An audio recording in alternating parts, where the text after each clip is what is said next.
Boa noite, pessoal. Sejam muito bem-vindos à live de hoje sobre psoríase e as indicações de imunobiológicos que estão no rol disponíveis pelo SUS, né, pelo PCDT. E na live de hoje a gente vai falar um pouquinho sobre como prescrever essas medicações, né, quais são as indicações, quais são as contraindicações, quais são os exames necessários. A gente sabe que imunobiológicos é um verdadeiro, assim, é um mundo de assuntos, né? E ainda existe muita dúvida com relação à prescrição. A gente vê muitos colegas se sentindo ainda inseguros em prescrever um imunobiológico, mas são poderosas medicações, né, que fazem parte aí de um arsenal terapêutico para o controle da psoríase, controle de várias outras doenças, mas na psoríase a gente já tem bem consolidado, principalmente uma grande variedade de imunobiológicos disponíveis pelo SUS. Então a gente tem que realmente se apoderar desse conhecimento para oferecer para o nosso paciente o que tem de melhor, do benefício científico, né, do controle para a sua doença. E a live de hoje é uma live de aquecimento para a jornada da dermatologia clínica na prática, que vai acontecer na próxima semana, na segunda, terça e quinta da próxima semana, falando, né, sobre como a gente pode enxergar esse horizonte de possibilidades que existe na dermatologia, além da estética. Como é que a gente pode sentir segurança em atender os casos do dia a dia da dermatologia clínica de uma forma prática, resolutiva, agregando valor em procedimentos simples do dia a dia. Eu falo muito isso, né? Às vezes as pessoas pensam muito em dermatologia como um procedimento como cosmetria, nada de errado se você gosta de fazer cosmetria, mas existe um horizonte de possibilidades, principalmente aí na dermatologia clínica. E mesmo que você goste de fazer cosmetria, lembre que hoje, ainda mais com tantos profissionais não médicos, né, fazendo também cosmetria, ser um bom dermatoclínico é um grande diferencial, né, para te posicionar, né, como um profissional diferenciado, cuidando do paciente como um todo, não só ali das rugas, né, da flacidez do paciente. Mas enfim, então o tema de hoje é sobre psoríase. Essa é a segunda live. Ontem nós tivemos uma live sobre melasma, hoje vamos falar sobre psoríase, sobre como conduzir esses casos no dia a dia e principalmente a dúvida, né, que é mais frequente, que é a questão da condição com os imunobiológicos. Para quem não me conhece, eu me chamo Rubeli, sou médica dermatologista e criei aqui esse canal, né, o perfil Descomplica Dermatologia, com o objetivo de ajudar colegas médicos a atenderem casos do dia a dia da dermatologia clínica de uma forma prática, segura, resolutiva. E vocês sabem, gente, ó, live boa é live com interação. Então já vou pedindo a vocês aí, conhece algum colega médico que atende casos de dermatologia, que atende casos de psoríase? Então já marca aqui o @, do coleguinha, encaminha essa live aí pro coleguinha, porque eu tenho certeza que essa live vai ajudar muito. Hoje eu chamei uma convidada, a Priscila. A Priscila fez uma live comigo esse mês agora, né? Umas semanas atrás também sobre psoríase. A gente fez uma parte 1 dos imunobiológicos na psoríase. E aqui, ó, deixa eu já chamar ela aqui. Peraí, calma aí. Cadê? Deixa eu chamar aqui a Priscila. Adicionar aqui. No assunto de imunobiológicos, ela tem um perfil de imunobiológicos da dermatologia e vai poder incrementar. A primeira live que a gente fez, gente, foi super rica. Hoje a gente vai fazer um resumão dessa primeira live, mas vamos focar bem, principalmente nessa parte de imunobiológicos, que é o que todo mundo tem dúvida, todo mundo quer aprender, que apesar de serem medicações que já estão, algumas delas já bem há bastante tempo no SUS, disponíveis via o preenchimento de LME, mas ainda tem muita dúvida sobre a prescrição delas. Então a gente veio hoje aqui para poder descomplicar. Deixa eu adicionar aqui, Priscila, já te adicionei. Cadê você? Deixa eu mandar de novo aqui a solicitação. Cadê, Priscila, você? Aí, deixa eu chamar aqui, que eu já vi que ela entrou. Deixa eu convidar aqui para entrar. E aí, gente, olha, vão mandando as dúvidas de vocês sobre o assunto. Calma aí, deixa eu adicionar aqui. Bora lá, deixa eu aceitar. Agora acho que vai. Mandem as dúvidas de vocês sobre esse assunto. Depois eu vou deixar nos stories a primeira parte da live. Oh, deixa eu adicionar aqui. Cadê? Entra aí, Priscila. Não sei porque que tá. Acho que eu tô mandando, aí você manda ao mesmo tempo. Deixa eu aceitar. Calma aí que já vai entrar. Eu vou deixar depois nos stories. Aí, entrou. Aí, Pri. Como é que você está, minha querida? Boa noite. Deixa eu aumentar aqui para te ouvir melhor. Gente, fala aí se vocês estão ouvindo bem. Vocês estão me ouvindo bem? Se estão ouvindo a Priscila? Fala aí, Priscila, se apresente aí para o pessoal. Boa noite. Estão me ouvindo bem? O áudio. Tudo bom, minha querida? Tá me ouvindo, Rubeli? Bem? Estou ouvindo você. Fala aí mais para ver se o pessoal falar se você está ouvindo, para a gente conversar direto ao ponto, meter bala aqui sobre o assunto. Vamos se apresente lá. Aí, Priscila. Para quem não te conhece, se apresente aí. Quem não viu nossa primeira parte da live há umas semanas atrás, se apresente aí para quem não te conhece. Sem problema não, a gente vai fazer um apanhado geral, né, Rubeli?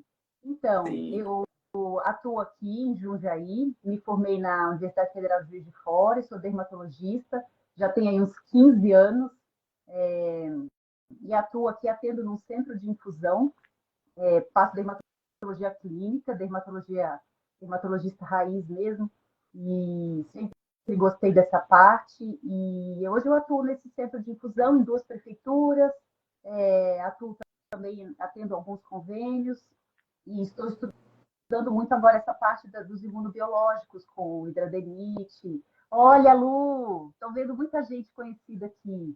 Beijo, gente, Lu. a Priscila estuda muito imunobiológico. Ô, Pri, eu tô achando o áudio um pouquinho baixo. Não sei baixo? se tá todo mundo ouvindo bem o áudio. Ou sou eu que tô ouvindo? Eu Me fala aí se o áudio da tô Priscila tá ouvindo bom bem. para vocês também, pra gente poder começar. Boa noite, aqui, Luciana, Brenda, boa noite, queridas. Raíssa, Samara, boa noite todo mundo, gente. Me contem aí, me digam aí, gente, só pra gente poder começar, porque hoje tem assunto, viu? Vamos ver se a gente consegue fazer em 1 hora, porque normalmente a gente... O assunto que rende é esse. Me falem aí, gente, se o áudio tá bom. Se o áudio da Priscila. Se estão ouvindo bem. Fala aí, Priscila. Estão ouvindo bem? Tá baixo? Ele falou que tá baixo, olha. Tá baixo mesmo, ó. Tá vendo? A Priscila tá falando um pouco baixinho. Pri, olha aí no seu celular, se você consegue aumentar o áudio um pouquinho. Agora, veja. E agora? Fala. Melhorou? Aí sim. Tá, tá bom. Tá ouvindo bem? Isso. Aumentou um pouquinho. Melhorou. Aumenta tá mais. Me ouvindo? Chegue mais perto, bota a sua câmera, o celular um pouquinho mais perto de você, Pri, para ver se vai. E agora? Vamos lá, vamos ver. Se tá ótimo. O Bruno já falou, tá ótimo. Tô ouvindo melhor agora também. Então, bora começar, né, gente? Vamos lá, Pri, começar. Então, a Pri é uma referência, tá, gente? Imunobiológico, sabe tudo. Toda vez que ela faz uma live aqui comigo, eu aprendo coisa nova nos congressos com ela. A menina sabe absolutamente tudo e hoje eu vou só aprender, tá? Vou só perguntar. Rubeli pergunta e Pri responde. Não, vamos estudar juntos e interação é muito importante. Eu peço que vocês que estão aí mandem aí algumas dúvidas, algumas informações que a gente vai aprendendo junto. A gente aprende aqui todo mundo. E aí, exatamente. Como eu ia falar... Gente, eu vou falar para vocês. Olha, esse é um assunto que, assim, às vezes você vai para uns congressos, às vezes o pessoal aborda de uma forma assim bem rebuscada, bem, tipo assim, não é preciso. Às vezes a gente, para conseguir fazer um apanhado da prática com que a gente vai passar hoje, então assim, aproveitem bem mesmo essa live de hoje, porque normalmente a gente não tem muita enrolação aqui não, a gente vai direto ao ponto como a gente faz no nosso dia a dia, para que vocês façam, tipo, já coloquem em prática amanhã, tá? Então aproveitem, porque é um conhecimento mesmo bem ouro para vocês, viu? Então, só para terminar, em relação à dermatologia clínica, como eu estava conversando, esse é um assunto que tem sido estudado muito há alguns anos e agora mais intensamente. Para a parte de psoríase, hidradenitis supurativa, dermatite atópica e outras patologias na dermato, os imunobiológicos vieram como uma nova ferramenta, né? Não vai substituir nada, mas é uma nova ferramenta, faz parte do nosso arsenal. Então, para quem trabalha com dermatologia clínica, eu digo que é essencial. A gente tem que saber dar, para poder dar essa opção para o paciente, porque você começa a abordar a doença de uma outra forma, que o paciente crônico vai estar sempre com você. Então, ele precisa se sentir seguro, confiante, de que a gente está estudando, tentando oferecer para ele o melhor. Exatamente. E quem faz estética também, mais ainda, porque aí seria um diferencial dos outros profissionais que aí são, né, atuam também nesse mercado, e o dermatologista vai compreender melhor as doenças, compreender fisiopatologia, fazer diagnósticos. Eu acho que é um assunto que precisa ser abordado mesmo. Estamos aprendendo, é um assunto novo. Todos estão estudando, aprendendo, trocando experiências. E mandem perguntas, se não quiser mandar hoje, manda no direct depois, a hora que a gente tiver um tempinho, responde, né, Rubén? Isso. E, gente, assim, você tem a possibilidade de oferecer, porque, assim, as doenças de pele são muito estigmatizantes. né? Diferente de uma hipertensão, de um diabetes, que o paciente, você só sabe que o paciente tem. Se o paciente falar, as doenças de pele estão ali estampadas, né? E, por exemplo, no caso de uma psoríase, as pessoas leigas muitas vezes não entendem que não é uma doença contagiosa. Então, imagina a qualidade de vida, né? O impacto na qualidade de vida. A gente fala muito hoje em DLQI para tudo, né? Tem DLQI, formulários de qualidade de vida, e isso embasa muito as nossas condutas para várias doenças dermatológicas, porque realmente o impacto na qualidade de vida para não só para o paciente, mas para toda a família do paciente é muito grande. E a gente tem a possibilidade de prescrever uma medicação que, vamos dizer assim, limpa, né? Por exemplo, uma medicação que consegue atingir, como a gente fala, né? Um PASI 90, uma melhora de 90% das lesões do paciente. Gente, é muita coisa. A gente tem que realmente ter esse conhecimento, ter segurança para prescrever. Claro que existem opções e é exigido ainda que se prescreva, né? Seguindo um algoritmo, tenha falhas de tratamentos anteriores, até porque tem tratamentos, os outros tratamentos funcionam super bem, né? Na medida do possível, então a gente não vai sair indicando imunobiológico de cara, mas se tem a indicação também, não tem por que você ficar relutando e querendo voltar para uma medicação inferior, se o paciente tem indicação, se tem pelo SUS, se é um direito dele, né? E se você, eu com psoríase, eu ia querer também, eu quero uma medicação que me deixe completamente limpa, né? Sem nenhuma lesão de pele. Então é isso que a gente vai mostrar hoje aqui, como prescrever aí com segurança. Mas antes, vamos se ligar aí que está na hora da revisão, tá, gente? Então vamos lá. Antes de começar, quando indicar um imunobiológico? Então, antes de começar falando sobre as indicações, vamos relembrar aquele algoritmo, né, aquele fluxograma do tratamento da psoríase que está no consenso da SBD do tratamento de psoríase. Vou virar aqui para aquele meu flip chat famoso aí, que toda vez eu mostro, porque aí tem uma revisão. Aí, ó, deixa eu levantar aqui, que tem uma revisãozinha. Se liga aí, que isso aqui tem resumo do consenso de psoríase em um flip chat. Então, vamos lá, ó, gente. Vocês estão vendo aí. Então, psoríase, a primeira linha de tratamento é o tratamento tópico com o quê? A hidratação é o básico, tá? Eu digo que é o alicerce, é a base, mesmo que o paciente melhore de psoríase, mas tem que hidratar bem a pele. Então, assim, não adianta também a gente prescrever as medicações e também não informar, não explicar para o paciente que ele tem, informar a importância da hidratação, prescrever um hidratante de fácil acesso para o paciente, que ele possa, né, comprar. Porque às vezes você passa um hidratante lá de R$ 150, o paciente compra uma vez e não compra mais, aí não adianta, tá? Então, lembrar que o hidratante está lá, né? A base sempre vai ter. Nos tratamentos tópicos, a gente tem como primeira linha os corticoides tópicos, né? De preferência os de alta potência, principalmente para as lesões no corpo.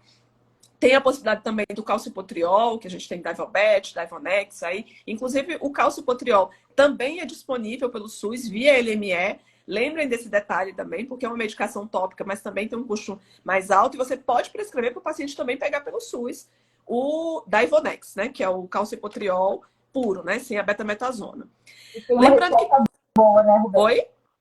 A psoríase leve tem uma boa resposta. Psoríase leve tem uma boa resposta. Então, a primeira linha, a gente vai indicar o tratamento tópico, só que tem alguns pacientes que têm indicação de já uma medicação sistêmica. Quais são esses pacientes? Então, são aqueles pacientes que eu coloquei ali, ó, que tem um PASI, um BSA, um DLQI maior do que 10. Isso são os formulários, tá, gente? O PASI, BSA, DLQI são formulários que a gente preenche para avaliar a psoríase, desde qualidade de vida, como também para quantificar pelas lesões de pele. E eu vou falar para vocês, é muito fácil dar um PASI, um DLQI acima de 10, tá?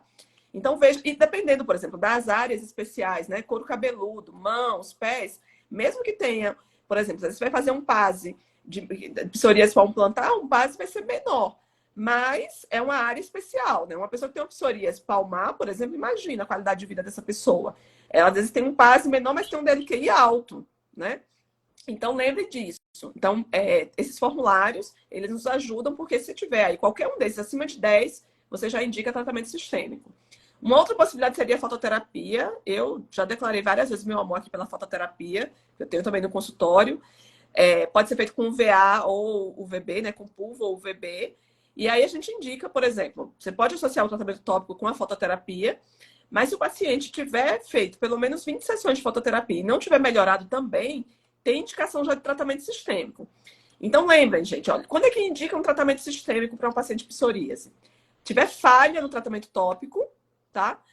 ou o paciente já fez fototerapia pelo menos 20 sessões e não respondeu, ou às vezes o paciente não tem acesso, por exemplo, à fototerapia e já teve uma falha no tratamento tópico, já é indicativo um tratamento sistêmico, ou se o paciente tiver algum desses critérios aí, PASI, BSA, DLQI maior que 10, ou então a comprometimento de psoríase em áreas especiais, tá? E aí a primeira medicação aí, o metotrexate ou a citretina. Lembrando que a citretina não faz para mulher em idade fértil, tá? Porque se tomar, tem que esperar 3 anos para poder engravidar. A dose da citretina é 25 miligramas. Lembrando que a citretina pode ser feita em mulher menopausada, tá? Só não pode mulher em idade fértil. Também preenche via LME, tá, gente? Aqueles laudos de medicações especiais, a gente prescreve e o paciente pega pelo SUS, porque é uma medicação de alto custo também. Se for uma mulher, por exemplo, que não pode ser a citretina, tem a possibilidade também do metotrexate. Tá? O metotrexate a gente começa com 15 miligramas por semana, lembrando do ácido fólico, que deve ser feito. E aí, depois de 8 semanas, se teve falha de qualquer uma dessas medicações, você pode já passar para uma segunda etapa. Então, metotrexate, 15 miligramas por semana, mais ácido fólico. 8 semanas não respondeu, você pode trocar para uma outra medicação, como por exemplo para ciclosporina, ou você pode otimizar também a dose para 25 miligramas por semana, tá? E aí pode ser feito subcutâneo, porque oral dá muito mal-estar no paciente. Paciente tomou a citretina 12 semanas, não melhorou, gente, também não fica insistindo, não. Já troca a medicação. Isso é importante, porque esses dias eu atendi um paciente que estava tomando a citretina já há 3 anos. 3 anos de citretina, sem nenhum controle, cheio de lesões. E eu digo assim, em algum momento o senhor ficou bem? E aí, deixa eu até voltar aqui antes para falar com vocês. Eu perguntei ao paciente, né, em algum momento, porque quando chegou com um quadro dermatológico assim, extenso de psoríase, uma psoríase grave, eu digo, perguntei a ele, né? Não, pelo menos no primeiro mês, no segundo mês, ele ficou bem, não. O melhor que ficou foi isso aqui.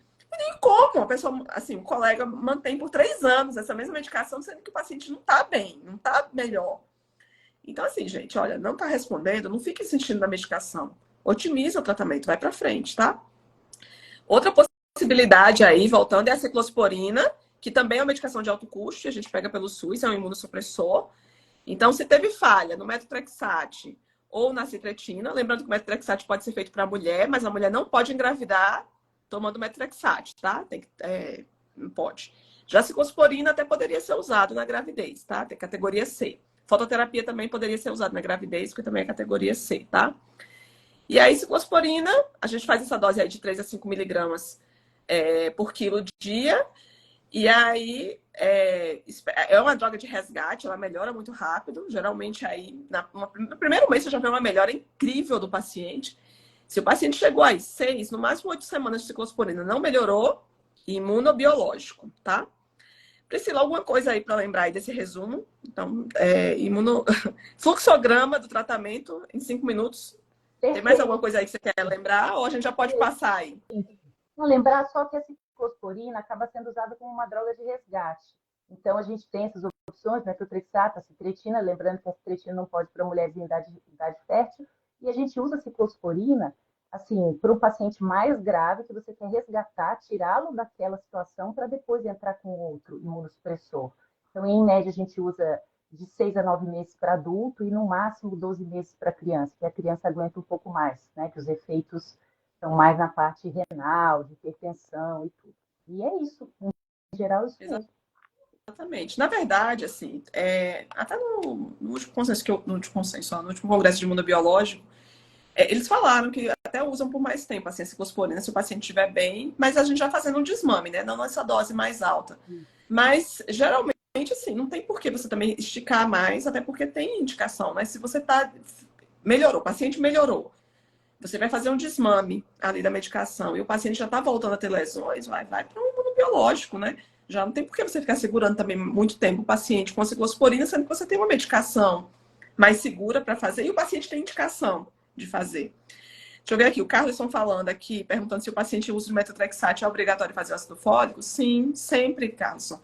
A gente faz pelo menos um comprimido de ácido fólico, de 5 miligramas, 24, no dia seguinte, né? Não faz no mesmo dia do metotrexate, não, porque senão ele vai competir e vai anular o efeito do metotrexate.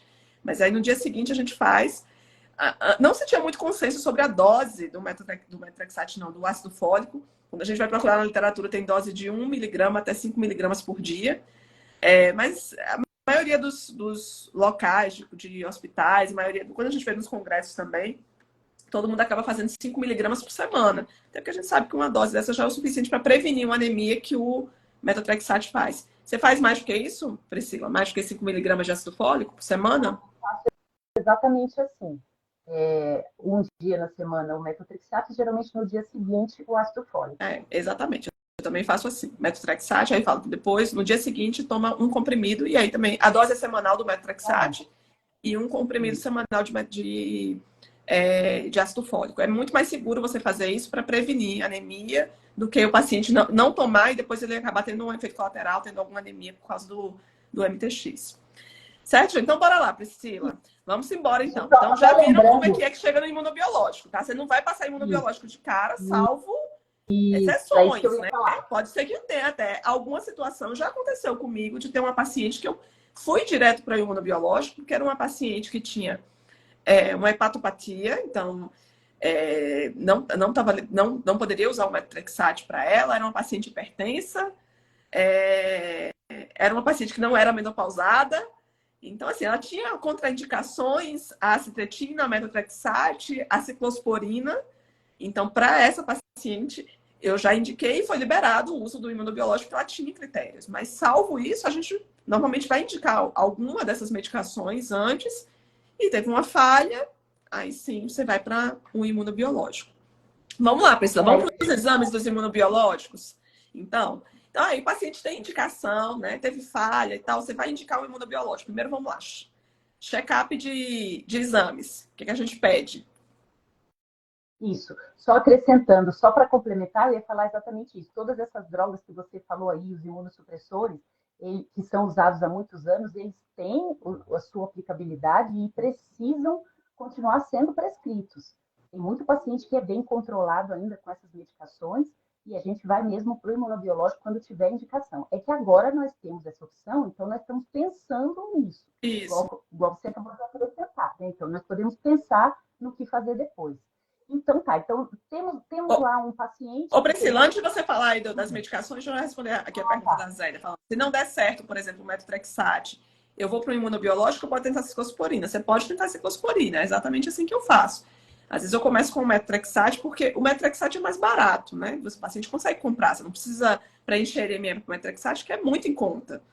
Então, às vezes eu começo ou com metotrexate ou com a citretina. Se o paciente teve falha, eu tenho ciclosporina. Às vezes você pode passar ciclosporina direto, às vezes, porque é um quadro de eritrodérmico, que às vezes a citretina vai demorar a dar uma resposta. Não é a resposta é até 12 semanas. Você não vai considerar uma falha antes de 12 semanas. Mas um paciente eritrodérmico, você quer uma resposta mais rápida. Você quer uma medicação que tem uma ação mais rápida. Então, nada impede que você até pule e comece primeiro com a ciclosporina e depois você volte para uma citretina ou para um metotrexate, tá? Mas, só para seguir, eu coloquei aqui nessa ordem, porque como tá lá no fluxograma, até como tinha no fluxograma mais antigo, mas o mais novo ele até coloca, assim, com a possibilidade da ciclosporina voltar ou ir para o imunobiológico ou ir para uma outra, né? Voltar para uma dessas outras anteriores, o metotrexate ou a citretina. Deixa eu ver aqui. Paciente com histórico de hepatite medicamentosa, mais de 10 anos por outras drogas em relação à hepatotoxicidade. Bruno, qualquer medicação pode dar uma hepatite medicamentosa, até um paracetamol.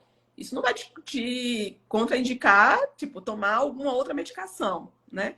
O que você pode ver é assim, esse paciente ainda tem alterações de função hepática, precisa discutir, né, com um hepatologista, pode ser discutido, né, se for um paciente hepatopata, mas se teve um histórico há 10 anos atrás de ter tido, ele pode ter tido, né, até problema. O Covid pode afetar e dar alterações das enzimas hepáticas, mas aí não tem problema. O paciente teve isso, não quer dizer que ele vai ter para o resto da vida. Aí aqui a Raíssa, pode usar metotrexate para tabagista, DPO cítico? Tem alguma contraindicação para tabagista? Acho que não, né? Não conheço, não. Nenhuma contraindicação. Tem para infecção, se o paciente tiver alguma infecção ativa, aí não pode nenhum imunossupressor, né? Nem metotrexate, nem a citretina. Agora, olha só, Raíssa, uma coisa que eu falo muito. Eu tinha uma paciente tabagista com psoríase, e eu falo, se esses pacientes não pararem de fumar, dificilmente melhora, mesmo com a melhor droga, mesmo com o imunobiológico, tá? Então, assim, orienta... Né? De Oi? qualquer maneira, ele fica mais predisposto à infecção. Também. Esse paciente. Também. Então, assim, esse paciente, tipo, ainda fuma, porque, tipo assim, se ele não parar, menina, é difícil controlar essa psoríase nele, entendeu? Eu falo paciente psoríase, não é só sobre tomar um remédio, é igual paciente hipertenso. Não adianta tomar um remédio de pressão e comer 1 quilo de sal por dia, que não vai controlar a pressão. Ou o diabético que come açúcar todo dia, não vai controlar o diabetes. Então, lembrem de orientar. Por isso que eu falo muito da importância para vocês aqui. Expliquem para o paciente o que é que ele tem, porque o paciente que ele entende o que é que ele tem, ele adere melhor ao tratamento. O paciente entendendo que psoríase não é só sobre passar uma pomada, não é só sobre tomar um comprimido, ele vai entender que ele precisa hidratar a pele, que ele precisa ter os cuidados com a alimentação, que ele precisa parar de fumar, que ele não pode beber, entendeu? Porque senão fica difícil da gente controlar. E às vezes só com... Eu tinha uma paciente, exatamente isso, um paciente tabagista com psoríase plantar. E assim, não melhorava. Tipo, eu digo, não, a gente tem que parar de fumar. E simplesmente do fato dela parar de fumar com a mesma medicação, melhorou, entendeu? Então, às vezes, você tem que chamar o paciente junto para assumir a responsabilidade também. Claro que um paciente que é tabagista não vai parar de fumar do dia para a noite, óbvio. Mas a gente tem que fornecer também as orientações e o auxílio para que esse paciente pare de fumar. Deixa eu ver mais aqui se tem alguma pergunta antes de falar dos exames aqui. Estou com a paciente em uso de metotrexate com gama-GT 62. Precisa suspender a medicação? Você tem que ver os outros parâmetros, tá? Né? Não só a gama-GT. Como é que está a TGO, TGP dessa paciente? Né? Tem que ver tudo isso. Né? Lembra que o paciente não é só um exame laboratorial, tá, gente? Tem que ver as outras coisas. Deixa eu ver mais aqui uma pergunta. As associações de MTX com tópico ou fototerapia, você faz antes de optar para ir para ciclosporina? Sim. Primeiro tópico sempre, né? Se for uma psoríase extensa, você vai deixar o tratamento tópico, vai pedir os exames para entrar com o tratamento sistêmico. Você não vai ficar insistindo numa psoríase grave em ficar só passando tratamento tópico. E muitas vezes eu ofereço fototerapia para o paciente até ele voltar com os exames. Mesmo sabendo que ele vai ter uma indicação de um tratamento sistêmico, por exemplo, às vezes eu peço os exames para o metotrexate, ou para a citretina, ou para a ciclosporina. Enquanto o paciente não volta com esses exames, eu digo, olha, a gente vai fazer o tratamento tópico, eu passo corticoide tópico, passo hidratante, eu passo calcipotriol e ofereço ele. Vamos fazer algumas sessões de fototerapia, porque até para poder já ir ajudando a melhorar, então não tem problema. Agora, a ciclosporina é a única que você não pode, não é recomendável fazer fototerapia em uso de ciclosporina, tá? Então, quando eu vou entrar com ciclosporina, eu não deixo, eu tiro o paciente já da fototerapia, eu suspendo. A uva é contraindicado total. UVB até poderia, é uma contraindicação relativa, mas não tem por que você pecar e ficar deixando, assim, expor o paciente ao risco. Já metotrexate não tem problema. Você poderia associar o tratamento tópico, ou metotrexate, ou até o imunobiológico com fototerapia.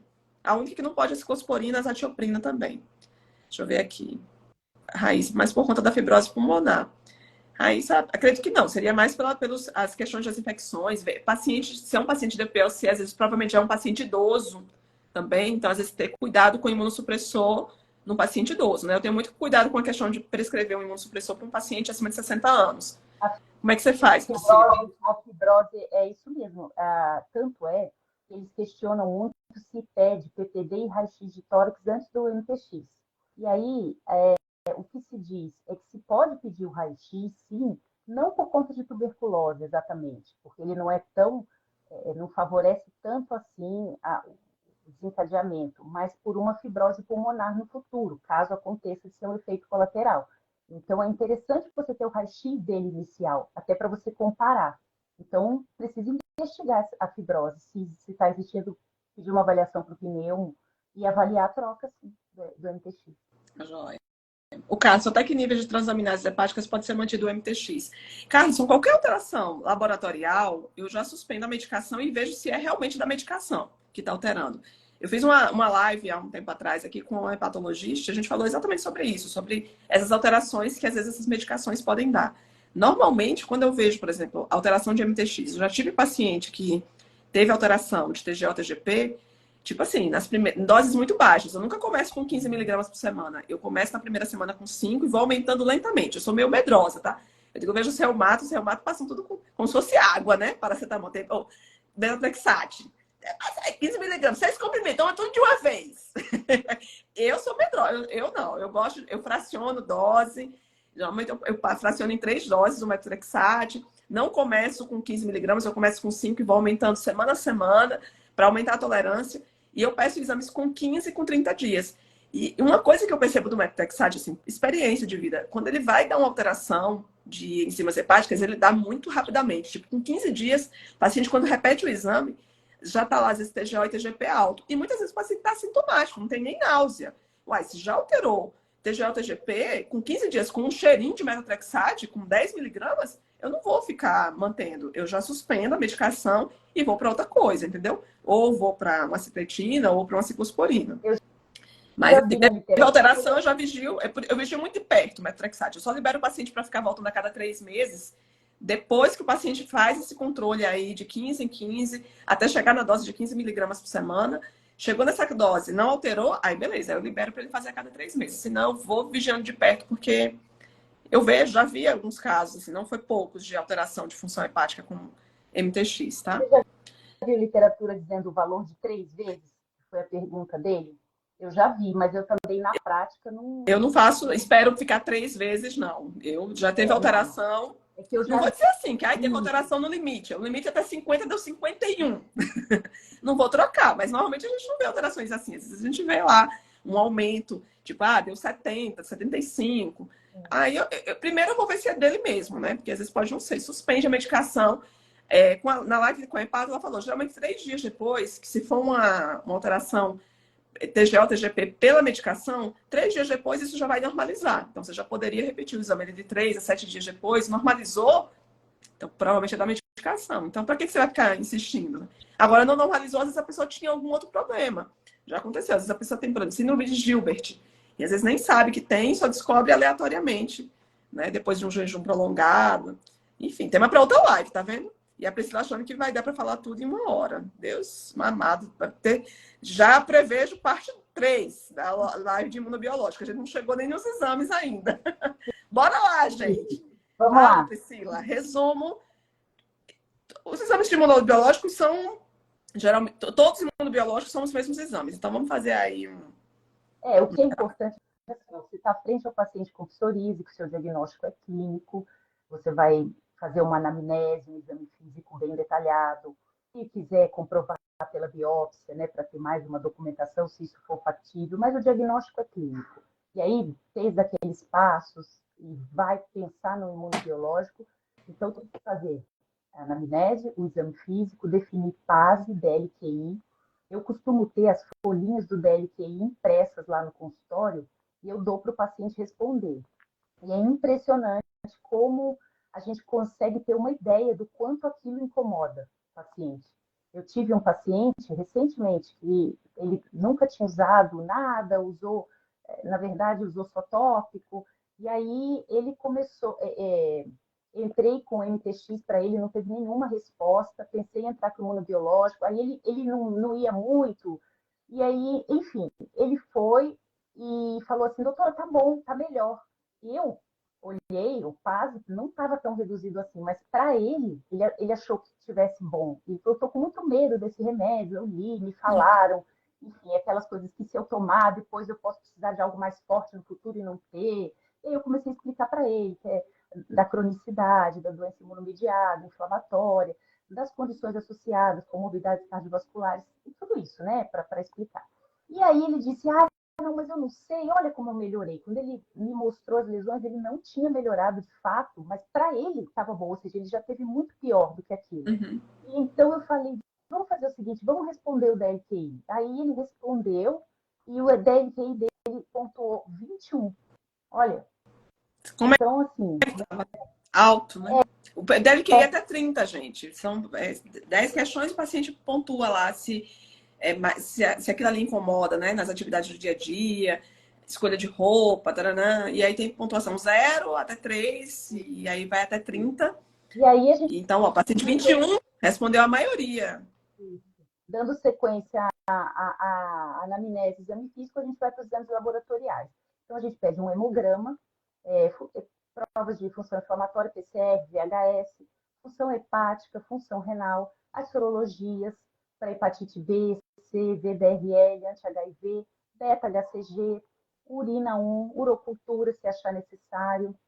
E o PPD, ou IGRA, o IGRA, que a Rubeli gosta. Esse IGRA foi uma resenha, uma live. E o raio-x de toque. Então, em geral, nós vamos pedir esses exames.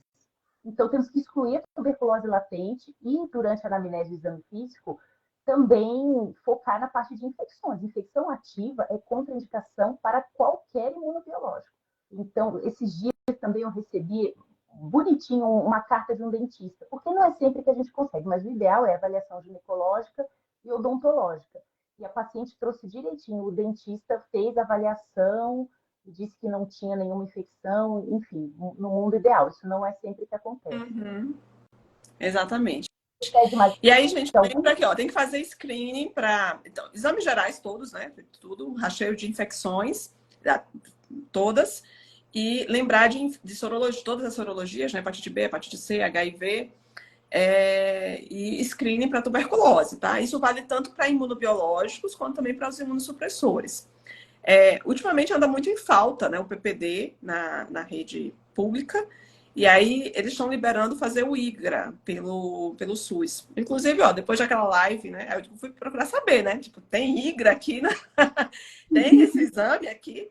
E aí tinha saído uma nota aqui do Estado, Priscila, que no mês passado, tinha sido assim, naquela semana ali, sobre que estava liberado o IGRA para os pacientes do SUS que fossem, né, por exemplo, para fazer uso de imunossupressor imunobiológico. O IGRA é um exame de rastreio para tuberculose, também igual ao PPD.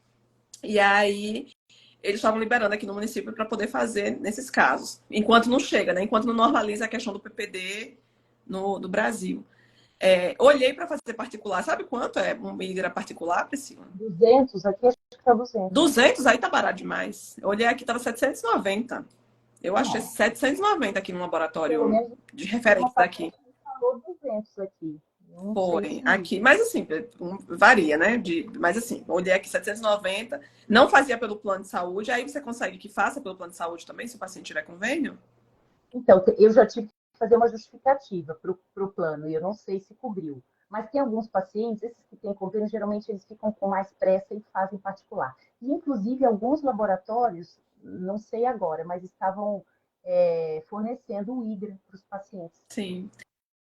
E aí, aqui tem uma clínica de vacina que faz PPD também, que faz particular, mais barato, 180. Mas assim, é bom vocês lembrarem assim, das opções, né? Que o IGRA tem pelo SUS, é só você ver aí como é que tá o direcionamento, porque tem às vezes o laboratório da cidade, como é que tá fazendo para colher, porque como essa falta do PPD é uma coisa mais recente, e a gente não sabe quanto tempo vai durar, então é bom vocês se informarem disso.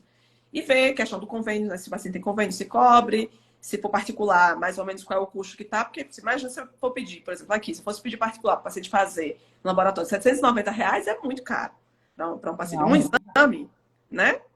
Mas aí olhem exatamente isso. Deixa eu ver aqui a Brenda perguntando. Paciente com histórico de herpes labial de recorrência e vai usar imunobiológico, alguma recomendação? Idoso. Nunca vi nenhuma recomendação para... Se o paciente tem herpes labial recorrente, já vale a pena você fazer o tratamento para isso, né?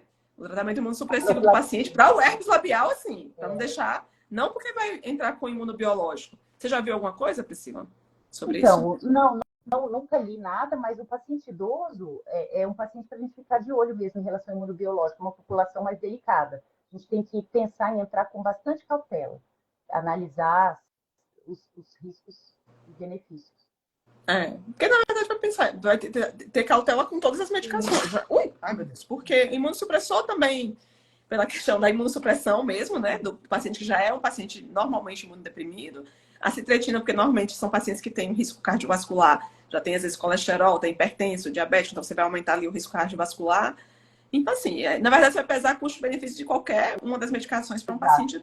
Ó, a Janine falando que o PPD em BH não estão achando, é porque não está achando realmente em nenhum lugar do Brasil.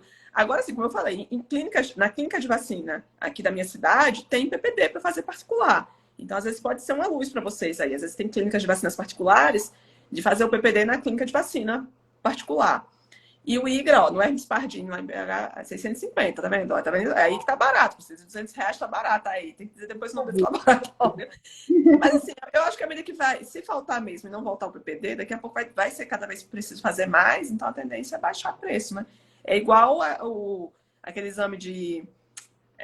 ai, gente, não sei o que fetal, aquele de... que a gente faz para saber o sexo do menino antes de com 8 semanas. Sexagem fetal, eu até esqueci, ó, faz tanto tempo que eu fiz. Eu lembro que na época eu fazia era tipo R$ 600. Hoje já encontra por R$ 200, já tá bem mais popular, né? Deixa eu ver aqui, ó. A Janine, aqui nos laboratórios. Aqui não tem. Nos laboratórios geralmente não tem mesmo, não, Janine, PPD. Aqui tem na clínica, nessa clínica de vacina, então às vezes você pode perguntar. Numa clínica de vacina particular em BH, se não tem, porque pode ser que tenha também, igual a daqui tem, entendeu? Mas laboratórios normais, laboratórios de exame de sangue, normalmente não se faz PPD mesmo, não. Beleza, então vamos lá. A Nuzia falando sexagem, isso mesmo, porque faltou o nome da palavra aí. Faz tanto tempo que eu já esqueci esse negócio, esse mundo de sexagem fetal, já tá no. Beleza, então vamos lá, Priscila. Vamos falar primeiro sobre a questão da anemia.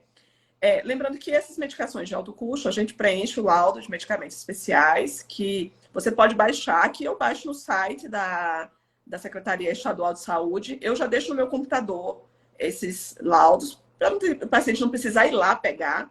Às vezes tem laboratórios também, que os laboratórios dão já, também impresso, geralmente às vezes no hospital universitário, eles já levam tudo bonitinho, né? Até já grifam lá com marca-texto para a pessoa não esquecer de preencher nada, né? Mas eu acho interessante ter. Oi? LME Fácil, o site. Tem um site, esse aí eu não sabia. Tá vendo? Sempre tem coisa para ensinar. Então. LME é fácil, é? E aí tem de tudo junto. Todos já. E aí tem. Tem de todos. É claro que cada secretaria depois vai ter os pré-requisitos, né? Mas a LME você consegue ali. É bom vocês olharem da Secretaria de Saúde da sua cidade. No daqui do Estado de Alagoas, vem já, tipo, a folha inicial, que tem todos os exames que é para pedir. E aí, normalmente, até gosto, porque para não faltar nada, você fazer um checklist dos exames que estão lá. Vem já a folha do PASE, do DLQI também, para você já preencher tudo lá. Você não precisa ter separado, já vem no bloquinho de papéis para você preencher. A NME, né, que é para você colocar lá o nome do paciente, qual é a medicação, a dosagem lá para 6 meses. E vem também um relatório, né? Antigamente eu fazia um relatório, tipo, um relatório manual, uma folha de receituário normal, mas hoje eles mandam. Aí já vem um relatório para você também, já pronto, tipo, para você já preencher, Priscila, nas guias aí de São Paulo? Não, você faz no receituário. Aqui a gente faz preenchimento da LME, a receita em 2 vias, para medicamento até 6 meses, naquela quantidade, uma receita normal carbonada, e um relatório a punho mesmo, uma justificativa. Pois é, antes aqui também era assim, mas eles mudaram agora, recentemente, esse formulário, e aí já pede, é obrigatório, ter PASE e DLQI, então já vem lá o formulário para você calcular direitinho. Lembrando que o PASE, gente, o PASE tem calculadoras também, né? Medical que tem PASE, se você colocar a calculadora de PASE, tem também, tanto online como aplicativo, né? Também para você... Rubélio, uma pergunta que fizeram na live anterior em relação ao preenchimento da LME era se precisava ter RQE.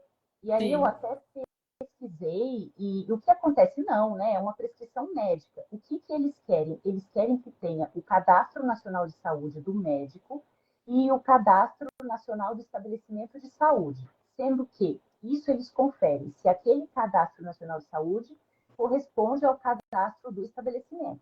Então, por exemplo, se eu for lá em Arapiraca e quiser prescrever um imunobiológico, eu não posso, com o meu Cadastro Nacional de Saúde, porque eu não trabalho lá, naquela secretaria.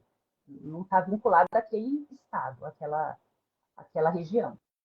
Então, isso sim, mas não. Entendi. E nem deveria, né? Exigir. Agora, é bom também conferir, porque às vezes tem, principalmente assim, em algumas cidades, às vezes lembra que isso vai passar por uma auditoria, né? Tem um farmacêutico lá e tal, então pode ser que a pessoa implique, algum estado implique por causa disso, e você tem que saber o que pode, olha, tem um cadastro, não sei o que, você pode se impor também, né? E mostrar que não tem problema. Você tem segurança, você é médico, você pode prescrever, desde que você tenha conhecimento, o paciente tenha indicação, realmente, não tem porquê exigir que tenha RQE para a pessoa prescrever uma medicação para um paciente. Enquanto a gente falou agora do preenchimento da LME, vamos agora para os imunobiológicos. Deixa eu só mostrar aqui um flip chat também dos imunobiológicos que estão disponíveis para o SUS, para a gente começar a falar deles, tá? Deixa eu... Peraí, gente, deixa eu botar aqui.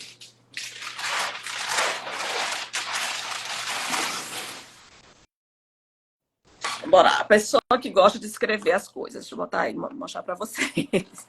Segura aí, gente. Então, bora lá. Dos imunobiológicos que a gente tem aqui disponíveis, né, pelo SUS, via LME, via PCDT, a gente tem os anti-TNFs, tem outro anti-TNF, né, que é o infliximab, mas como ele é endovenoso, ninguém passa mais, assim, não, pelo menos na dermato. Então, anti-TNF, a gente tem o adalimumab, que é o Mira, tem o etanercept, né, que o mais conhecido aí é o Enbrel, e tem esse Brenzis também. Dos anti-interleucinas, a gente tem o sequinumab, que é o Stelara, tem o secukinumab, o Conzentes, e tem o risankizumab, que é o Xirize.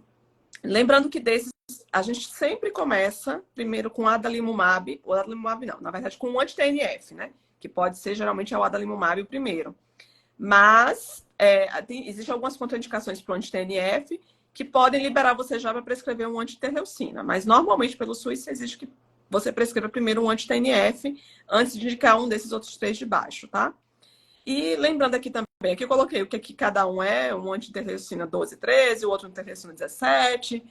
E os que podem ser usados em crianças é o etanercept e o ustekinumab, tá? São os dois que podem ser utilizados em crianças acima de 6 anos. Certo? Então, viram aí, resumão. Então, vamos voltar aqui. Bora lá, Priscila. Então, vamos lá. Primeiro, vamos falar sobre as... Oi? O etanercept está no PCDT para crianças, numa dose de 0,8 miligramas por quilo, mas eu achei interessante que o ustekinumab está no consenso, mas eu não vi no PCDT. Então, provavelmente no PCDT para crianças é mais etanercept. Ah, sim, para criança, né? Sim. Não, aí eu também não sei.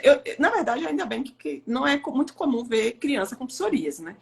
Eu já tive uma paciente que ela chegou para mim, ela estava com 14 anos, 14 para 15. Aí eu tentei primeiro metotrexate, depois ela ficou com ciclosporina, e na época nem estava ainda disponível aqui os. Ó, para você ver o tempo, né? Pessoa velha não, né? Nem estava disponível ainda os imunobiológicos, ia ter que se judicializar. Eu ia judicializar o etanercept para ela, porque ela tinha menos de 18 anos, ela estava com 16 na época.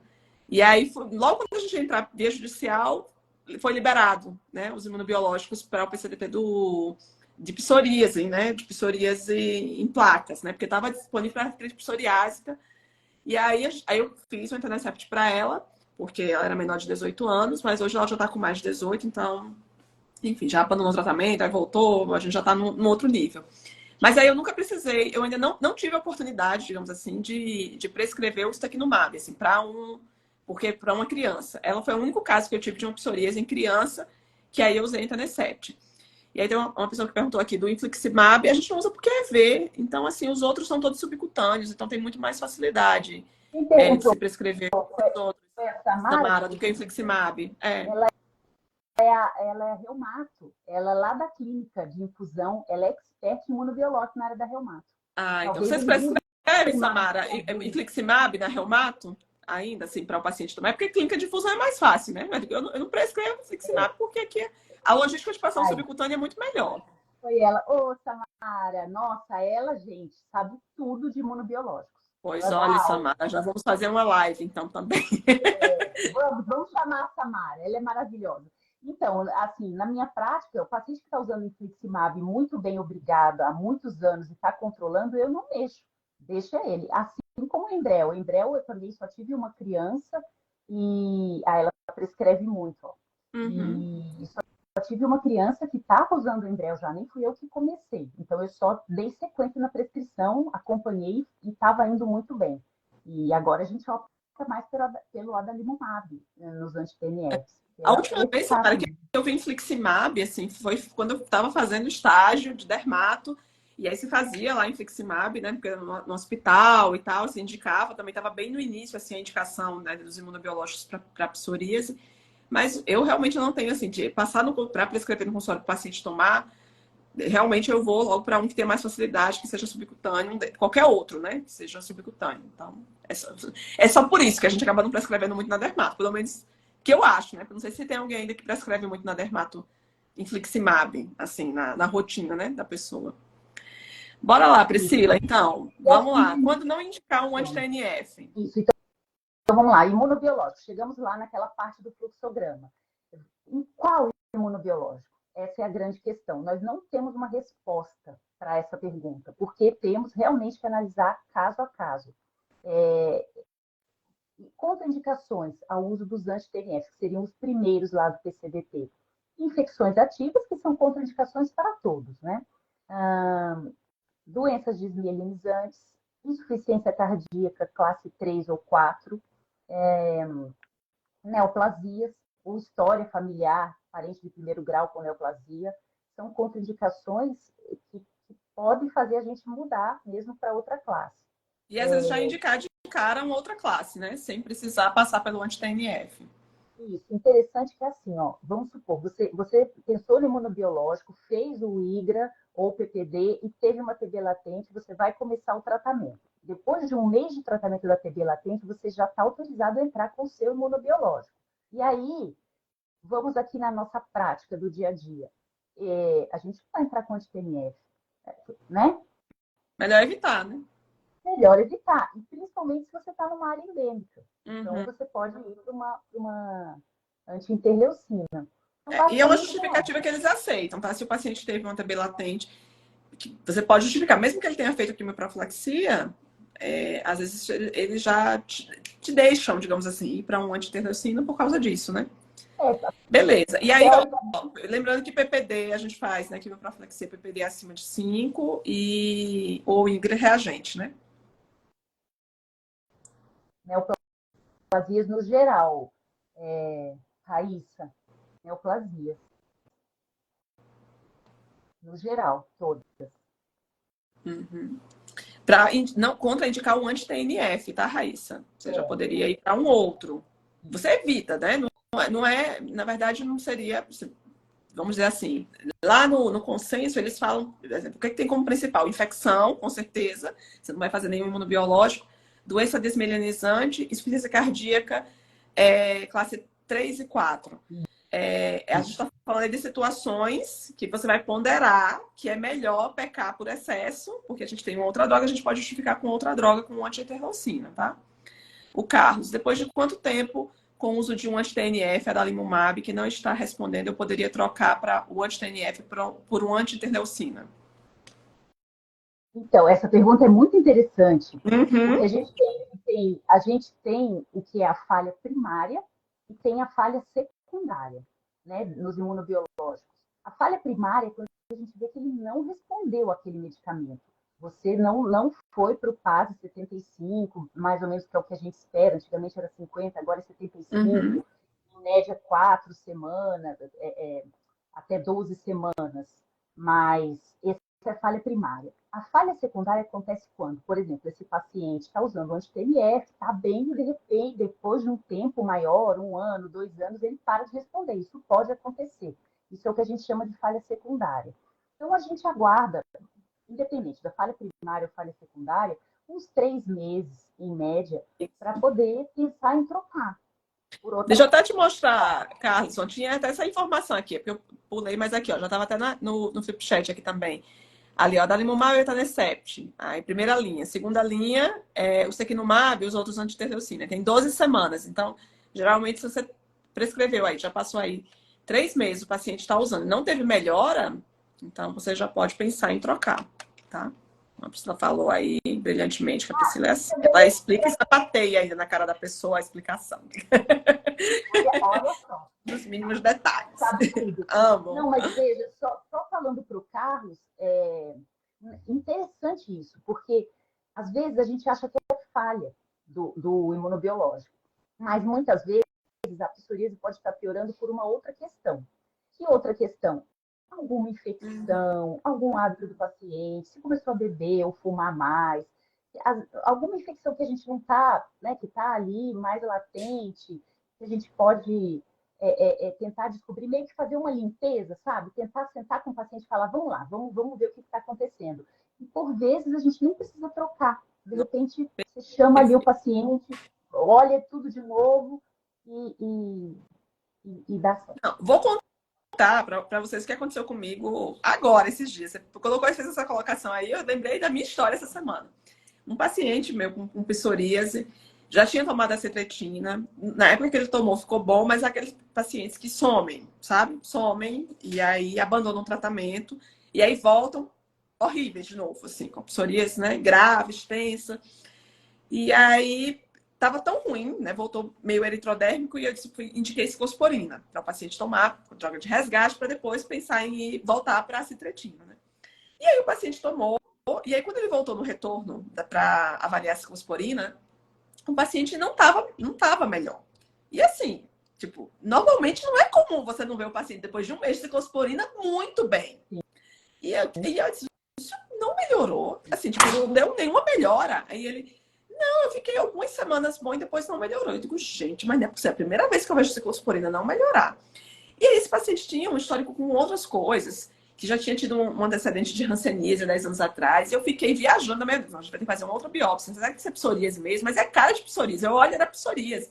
Como é que não está respondendo a medicação? Não, vamos ter que biopsiar para poder confirmar. Como é que não melhora com essa droga? Eu disse, será que ele está tendo alguma recidiva? Eu estou achando que é psoríase, mas é alguma recidiva, tipo um surto reacional, o paciente está voltando aí, ou então recontaminou depois. Olha, eu comecei a viajar na maionese, questionando o próprio diagnóstico de psoríase, entendeu? E aí eu já tinha encaminhado esse paciente para uma nova avaliação da hanseníase. E aí, quando ele voltou para mim, né? Ou agora, esses dias, o paciente voltou, eu tô bem melhor, doutora. Eu digo, né, bem melhor, como assim? Eu voltei a tomar o remédio que a senhora tinha prescrito da última vez. Eu digo, mas como assim? Você tinha me falado que estava tomando ele. Ele, não, deixa eu falar a verdade, eu não estava tomando, não. Eu estava esquecendo. Eu tomava, eu ia trabalhar, aí não levava o remédio, aí esquecia, aí depois não tomava a dose. Mas agora minha mulher mandou eu tomar direito o remédio, eu vou falar a verdade para a senhora, agora eu tô bem. Voltou totalmente melhor, depois de um mês, de novo, né, tomando. Era para ele ter tomado, tipo assim, ele começou o tratamento, tipo, em julho, tomou o mês de julho, ficou. Era para ter ficado bem, mas não ficou. E aí voltou para mim. Eu comecei a questionar, tipo, o que é? Vamos ter que biopsiar? E não tem dinheiro para biopsiar. Vamos, sabe? Questionar outros diagnósticos diferenciais. E aí, quando eu pedi para voltar hoje de novo, para poder fazer uma revisão, para ver se o outro médico já tinha avaliado, para afastar a questão de hanseníase, pedir baciloscopia, olha, um monte de coisa. No final, ele voltou com a cara mais lisa do mundo, dizendo que tinha tomado agora o remédio do jeito certo. E eu digo, às vezes eu falo isso aqui, sempre quando tem um diagnóstico, quando você está indo bem com um tratamento, ou quando o paciente não responde muito bem a um diagnóstico, você olha assim, tipo assim, mas por que não está respondendo a uma coisa que você está vendo que é aquilo ali? Então você tem que pensar, questionar o diagnóstico, será que é esse diagnóstico mesmo? Ou será que esse paciente está fazendo o tratamento direito?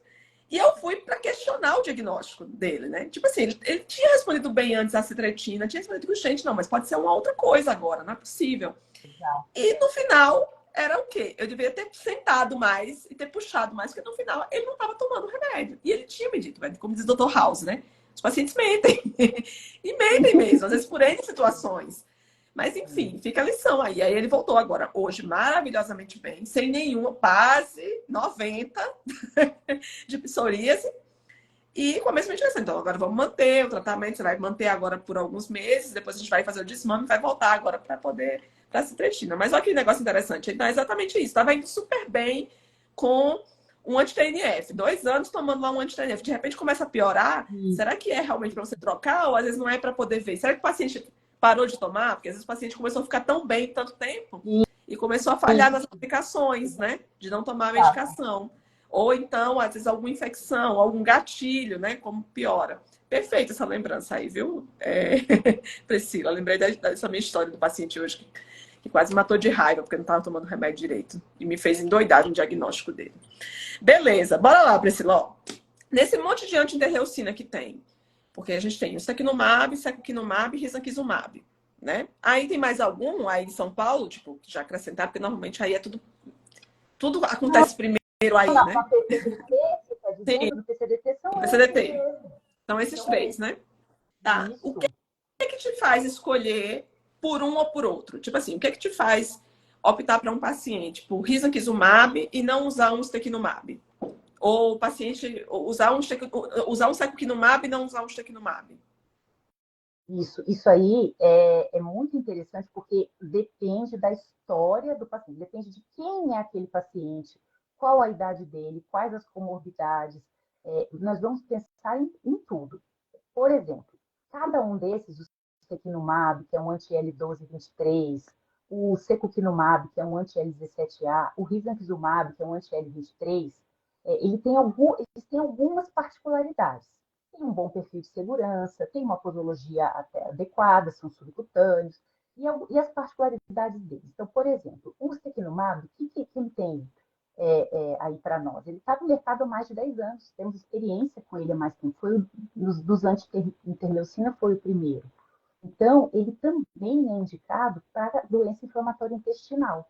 Se você tem um paciente que já tem um quadro de doença inflamatória intestinal, você pode, está pensando no anti-interleucina, você pode, por que não começar com o secukinumab? Porque você já vai favorecer as duas condições do paciente. Lembrando que, né, a gastro, a reumato, a dermato tem posologias diferentes para cada patologia. Vai prevalecer a da posologia maior, da dose maior, tá? Então, é uma opção começar com o anti-L1223, que é o secukinumab e o Stelara. Outra lembrança importante que a gente tem que ter aqui, quando vai começar um imunobiológico, independente de ser anti-TNF ou anti-interleucina, é que sempre o primeiro imunobiológico responde melhor do que os outros. Então, a decisão de começar um imunobiológico, aquele primeiro que você vai escolher, ela é muito importante. Tem que ser feita com muita cautela, considerar, né, colocar tudo na balança, porque depois você até pode trocar eventualmente, mas a resposta não vai ser a mesma, infelizmente. Então, o secukinumab, por exemplo, o secukinumab, que é o anti-L17A, ele tem uma resposta bem rápida, ele tem uma dose inicial, assim, mais intensa, vamos dizer, na semana 0, 2, 0, 1, 2, 3 e 4, e o paciente responde rápido, principalmente se tem dor articular associada, se tem psoríase, artrite psoriásica. Ele só tem uma questão, a IL-17, ela nos protege de infecções fúngicas. Então, o paciente pode ter infecções fúngicas recorrentes, e aí nós vamos tratá-lo, então, né, uma candidíase, vai ter o tratamento, mas a gente tem que saber isso, e também contraindicado para doença inflamatória intestinal. Então, você vai perguntar para o paciente, claro, né, se ele tem alguma outra doença lá na anamnese, e às vezes é difícil falar, você tem alguma doença inflamatória intestinal? Não. Mas assim, como está seu intestino? Como que é seu ritmo intestinal? Tem tido diarreia? Tem alguém na família assim? Já teve episódio de evacuação com sangue? Você mesmo, porque talvez ele não vai achar que é importante falar isso para o dermato. Então você precisa abordar também essa parte para poder fazer aquela escolha mais adequada. Então, anti-L17 para a doença inflamatória intestinal não é indicado. Então, já seria uma condição para a gente pensar. E o risankizumab, que é o Skyrizi, ou anti-L23, na verdade, ele atua na porção P19 da IL-23, ele é o mais, vamos dizer, o mais recente, foi incorporado na PCDT, e ele tem tido uma boa resposta também para pacientes que têm artrite psoriásica. Então, é importante a gente saber que o paciente tem artrite psoriásica, né, usar os critérios de Caspar, ou fazer mesmo anamnese. Às vezes o paciente já vem com esse diagnóstico, e ele também é muito utilizado para pacientes que têm, junto com a psoríase e a artrite psoriásica. A resposta dele é muito boa, o perfil de segurança é bom, e outra coisa do risankizumab é que ele tem a mesma posologia cômoda do secukinumab, que é a cada 12 semanas. Você vai semana 0, faz a primeira semana, depois 4 semanas, depois só a cada 3 meses, gente. Já pensou para a gente ficar controlado? O paciente que você fala que você acha que não vai tomar muito bem, que não vai estar ligado com isso, falar, meu Deus, ele vai fazer confusão, você pode optar por uma posologia mais cômoda. Exatamente. Então, assim, vai avaliar cada caso é um caso, né? Vai observar essas particularidades. Mas aí, Priscila, seu coração tende mais para um ou para outro? Pode abrir seu coração. Você não é speaker de nenhum laboratório mesmo, por enquanto. Por enquanto, né? Porque não te descobriram ainda. Em breve isso mudará. Então, olha, a Gianni. A Janine já foi aí aberta. Eu gosto assim. Pode falar já rasgado. Você não ganha nada nenhum deles. Eu concordo com você, porque assim, ele tem um bom perfil de segurança, tem uma posologia cômoda, não tem muitas contraindicações. A questão que a gente vai, por exemplo, na minha experiência, os que eu tive a melhor resposta foi Skyrizi mesmo. Sim. Mas a gente tem que pensar muito nessa questão do PCDT, do SUS, do custo. Depois a gente pode falar também pelo acesso da ANS em outra live. Outra. rol da ANS, Tem outros, já tem outros imunobiológicos que o paciente tem, né?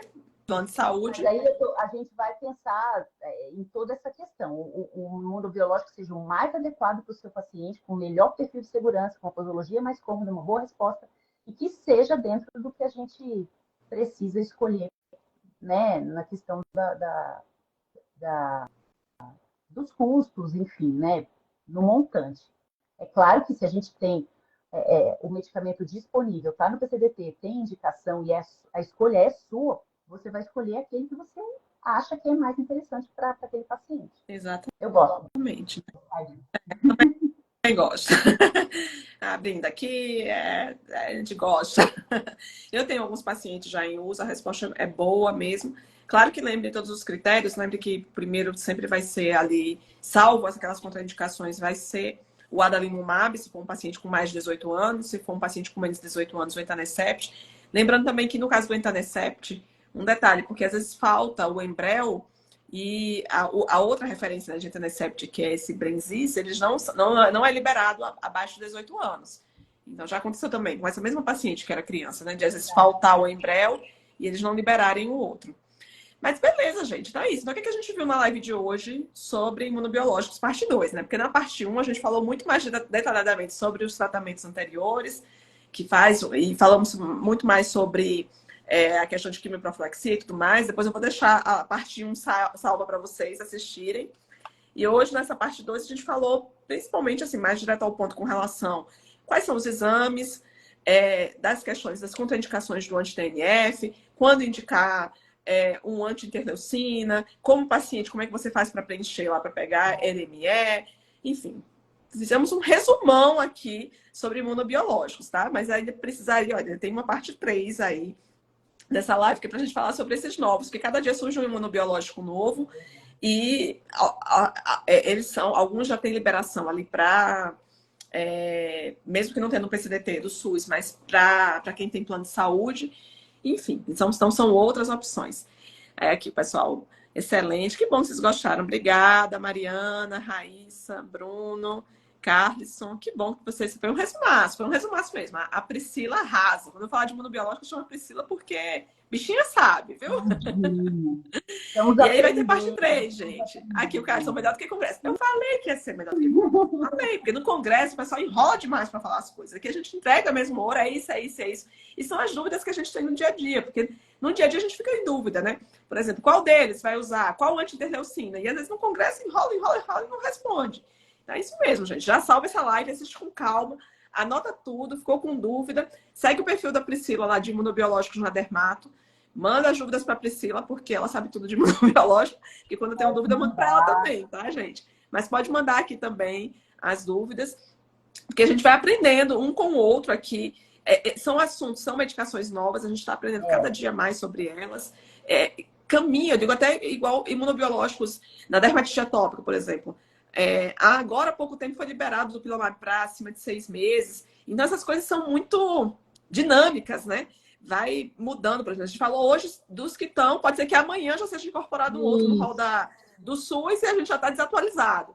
Então é isso aí, gente. Sempre é um assunto que a gente precisa e tenham segurança para prescrever, porque é muito bom para o paciente ter um médico que entende todo o processo. Expliquem para o paciente, sabe, gente, exatamente esse raciocínio, porque o paciente entende que você sabe o que você está fazendo, que você está seguindo uma linha de raciocínio.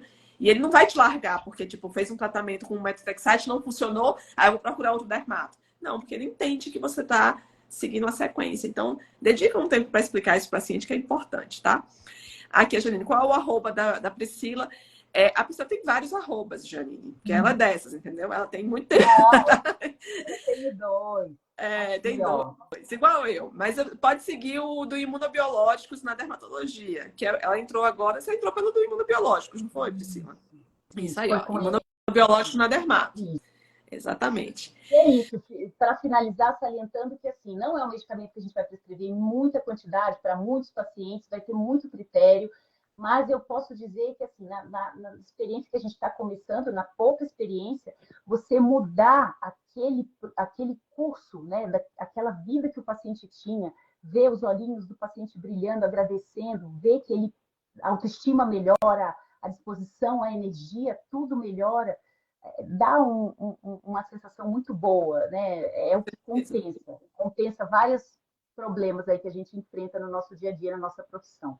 Exatamente. Gente, ó, e aí, quinta-feira a gente vai ter uma outra live, tá? Porque essa semana é um esquenta para o evento, para a jornada da semana que vem, né? Tecnologia animadíssima. Estou gostando de ver.